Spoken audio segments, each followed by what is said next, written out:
महाराज परीक्षित की बात आई। सूत जी महाराज जी ने उत्तर दिया कि ये परीक्षित कौन है। और वैसे तो सभी जानते हैं कि पांडवों की ये पौत्र है।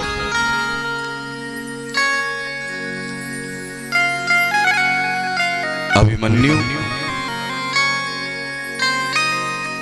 और उत्तरा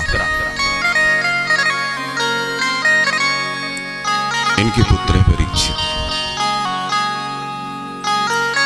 लेकिन आपको भगवान कृष्ण की नीति पर लेके चलता हूं, केवल 2 मिनट में भागवत पूरी कर देता हूं। महाभारत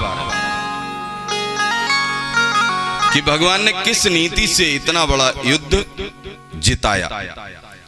और ये नीति कब चली? जब भीष्म पितामह ने कौरव मरते चले जा रहे हैं, दुर्योधन की तो जंगाएं तोड़ दी गई, वो तो पड़ा हुआ है।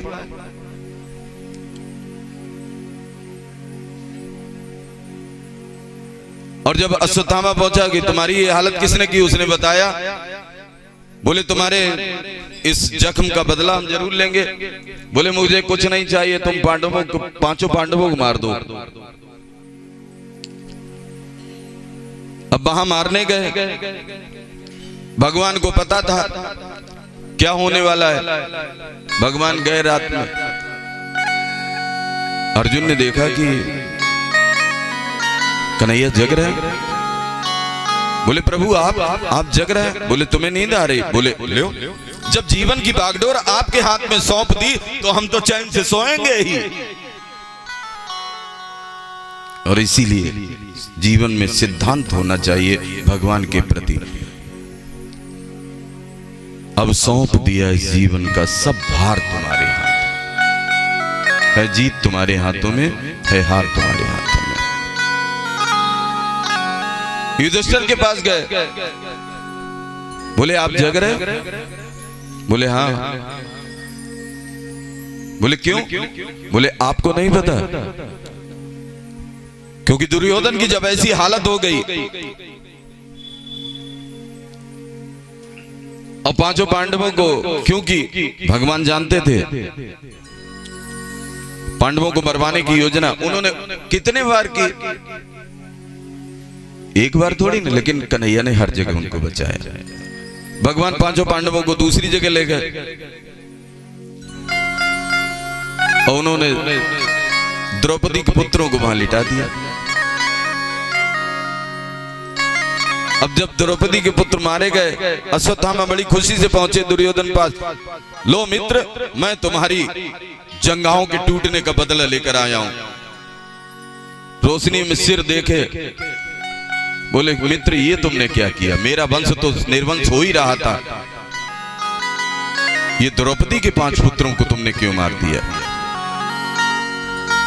इतना निकृष्ट कार्य किया। आज भी अश्वत्थामा के लिए इसीलिए ये सबसे बड़ा दुष्कर कार्य था जो 5 पुत्रों को द्रौपदी के मारा था। लेकिन महाभारत में समझने योग्य एक बात है कि भगवान ने किन नीतियों से महाभारत पर विजय दिलवाई। और इतना सब कुछ चल रहा था। एक दिन दुर्योधन भीष्म पितामह के पास गया और बोला, पितामह आप इतने बड़े धनुर्धर कहलाते हैं और फिर भी हमारी सेना मरती चली जा रही है, आप कुछ करते क्यों नहीं? भीष्म पितामह ने उस दिन प्रतिज्ञा ले दी कि कल सूर्यास्त तक मैं 5 पांडवों को मार दूंगा। अब भगवान को जब पता लगा, अब भगवान अपने लिए बहुत कम जीते हैं, अपने भक्तों के लिए ज्यादा जीते हैं। ये विशेष विडंबना है, क्योंकि भगवान का कथन है, जो तू आवे एक पग, ध्यान दीजिएगा, जो तू आवे एक पग मैं आऊं पग 60। ये ब्रह्म का कथन है कि अगर कोई भक्त मेरी तरफ 1 कदम बढ़ाता है तो मैं उसकी तरफ 60 कदम बढ़ा देता हूं। जो तू आवे एक पग मैं आऊं पग 60, और जो तू कर्रो काट सो मैं लोहे की लाट। अगर तेरा हृदय मेरे लिए लकड़ी के समान काट के समान है तो मैं भी फिर तेरे लिए लोहे के समान बन जाता हूं, उससे ज्यादा कठोर। लेकिन जो भाग आश्रित रहते हैं, जिनके जीवन में ये होता है कि अब सौंप दिया, अर्जुन ने अपने जीवन की डोर सौंप दी कृष्ण को, चैन से सो रहे हैं। भगवान को चिंता है कि मैं इन पांडवों को बचाऊं तो बचाऊं कैसे। उधर भीष्म पितामह ने प्रतिज्ञा ले ली, भगवान ने कहा मुझे ही कुछ करना है। द्रौपदी के पास गए, द्रौपदी की शिविर।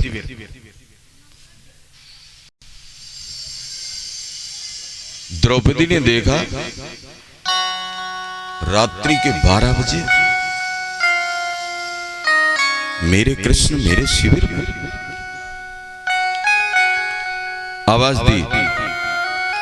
भगवान कृष्ण द्रौपदी को प्यार से कृष्णा भी कहते थे।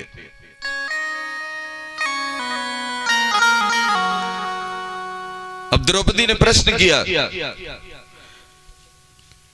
आप इस समय? बोले हाँ आवश्यकता है। बोले ज्यादा बोलो मत, मैं जैसा इशारे से कहता जाऊं वैसा करो। बोले क्या करना है? मेरे साथ चलो। कहां? बोले मैं बताऊंगा, चुपचाप रहो। रात्रि के समय सन्नाटा बहुत होता है, दीवारों के कान होते हैं। भगवान को ये लगे कि हम द्रौपदी को लेकर कहां जा रहे हैं ये किसी को पता ना लगे। भगवान ने ले लिया साथ। कहां पहुंचे? जहां भीष्म पितामह का शिविर लगा था। शिविर माने टेंट मान लीजिए आप। वहां कुरुक्षेत्र में तो यहां से कोई कुरुक्षेत्र गया? कुरुक्षेत्र, अच्छा आप गई हैं तो आपने कुरुक्षेत्र का मैदान देखा? वहां तक तो नहीं पहुंची होंगी। नहीं, ये तो इतिहास में है, लेकिन वहां पहुंची नहीं होंगी आप सूर्य कुंड तक गई होंगी। खैर वहां की बात, कुरुक्षेत्र की चर्चा ज्यादा नहीं करते हैं। ये चैप्टर आप सुनिए। भीष्म पितामह के शिविर के पास पहुंच गए। भगवान ने द्रौपदी को सब समझा दिया। द्रौपदी को जब ले जा रहे थे तो द्रौपदी की चरण पादुका आवाज करने लगी। भगवान ने वो भी उतरवा ली और चरण पादुका को अपने पीतांबर में लपेट के अपने कंधे पे डाल लिया। भगवान अपने भक्तों के लिए क्या नहीं करते हैं यही कोई मुझे बताए। सब कुछ करते हैं, क्योंकि चप्पल की आवाज से किसी को एहसास ना हो जाए कि द्रौपदी भीष्म पितामह के शिविर की ओर जा रही है। समझा दिया। भीष्म पितामह पूजा कर रहे हैं। पूजा किसकी करते थे? इन्हीं कन्हैया जी की। जिन कन्हैया जी की पूजा कर रहे हैं वही कन्हैया जी जा रहे हैं द्रौपदी को लेके। सब कुछ समझा दिया। खुद तो बाहर खड़े रहे। ध्यान दीजिएगा, इन लाइनों की व्याख्या नहीं करूंगा, आप केवल समझते चले जाइए। खुद तो बाहर खड़े रहे, भीतर भेजा पांचाली को, यतिवर बाबा के चरणों में जाकर अपना मस्तक धर दो।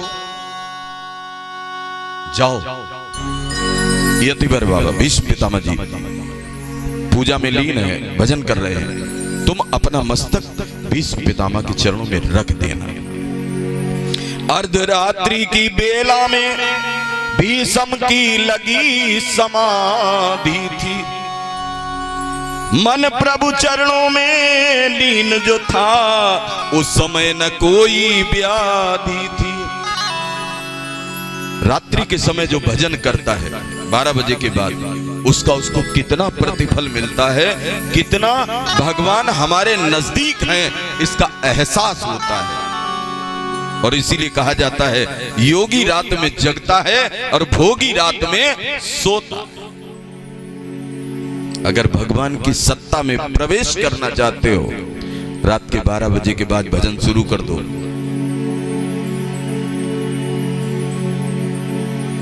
अर्धरात्रि की बेला में मन प्रभु चरणों में लीन जो था, उस समय न कोई व्याधि थी।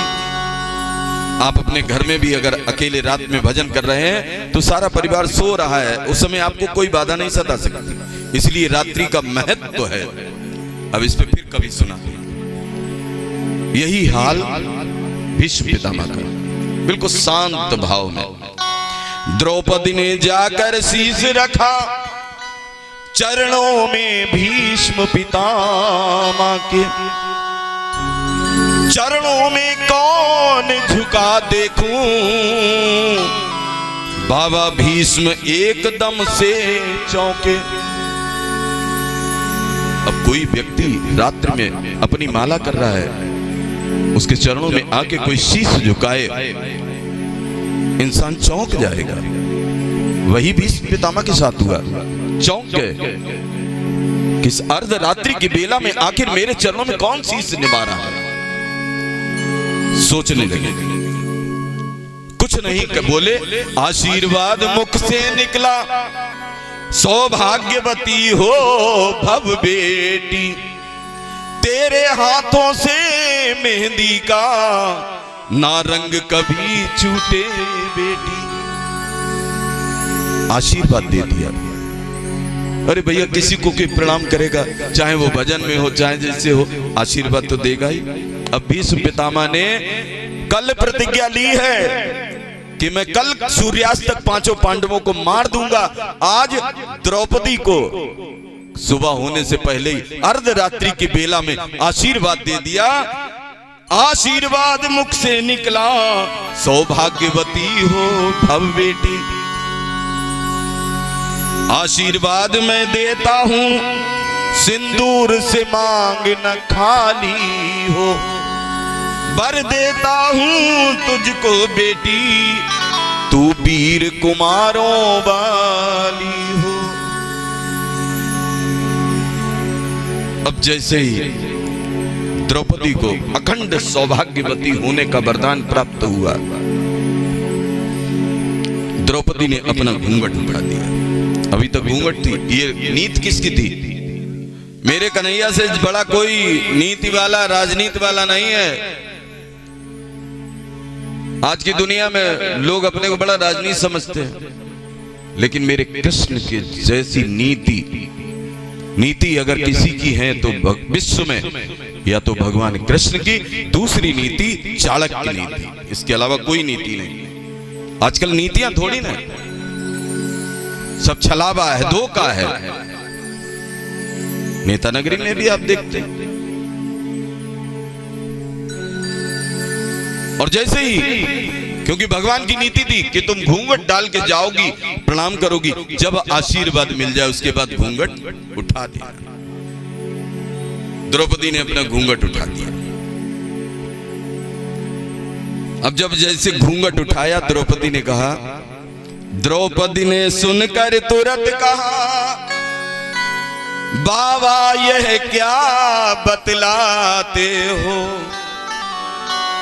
कल और आज कुछ और कहा, तुम सत्यव्रती कहलाते हो। बाबा, आप तो सत्यव्रती कहलाते हो, कल कुछ और कहा, आज कुछ और कह दिया। बात याद दिला दी, कल तो आपने मेरे पांचों पतियों को मारने की गई प्रतिज्ञा की है, आज कुछ और कह रहे हो। आप सत्यव्रती हो। द्रौपदी ने कहा, मेरे पांचों पतियों में से यदि एक भी मारा जाएगा, आशीर्वाद तेरा बाबा क्या झूठ नहीं कहला।